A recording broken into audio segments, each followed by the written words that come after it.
Arnaud, merci de cette petite interview de 3 minutes entre guillemets pour vindujura.tv. Tu étais MOF en quelle année? En année, la première promotion, 2000. 2000. Ouais. Aujourd'hui, qu'est-ce que tu fais? Aujourd'hui, je suis professeur de sommellerie au lycée hôtelier de Dardilly. Oui. Je m'occupe des jeunes sommeliers et c'est très intéressant. Bon, ils ont de quoi faire et puis je pense que tu Ouais. peux amener pas mal de matière. Oui, il y a de bons échanges, ce sont des jeunes motivés et très intéressés. Ah bah, très bien. Si je te dis cépage autochtone, tradition de nos élevages, de nos terroirs, même de la gastronomie, qu'est-ce que le Jura t'inspire?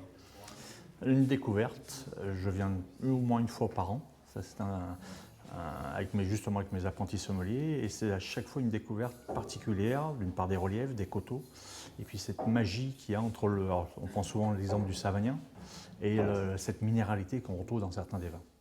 Et puis c'est vrai que l'élevage des vins, il y a la patience, il y a le temps. Alors effectivement, on parle souvent des vins jaunes pour le lien direct avec le Savagnin, mais je trouve que sur des vins de 2 ou 3 ans, on a toujours des très belles expressions liées au terroir et à ce cépage un peu mystérieux, puisqu'il est 100% jurassien. Bon, je sais que tu viens de la région de Bourgogne, surtout beaujolaise. Ouais. Donc, toi, tu trouves vraiment une grande différence gustative et surtout le côté historique, gastronomie entre les deux. Il y a vraiment une grosse différence. Ouais, je crois qu'il y a une grosse différence. Bon, la Franche-Comté, c'est la Bourgogne historique. Le Beaujolais se détache un tout petit peu, c'est plutôt le côté lyonnais historiquement. Mais chez nous, c'est le gamay, c'est le fruité, c'est le croquant.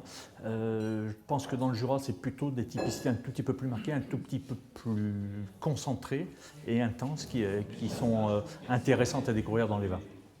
Là, je te fais découvrir un petit peu ce qui est un petit peu l'ancêtre, c'est un vin de la Vigne à Pasteur 89.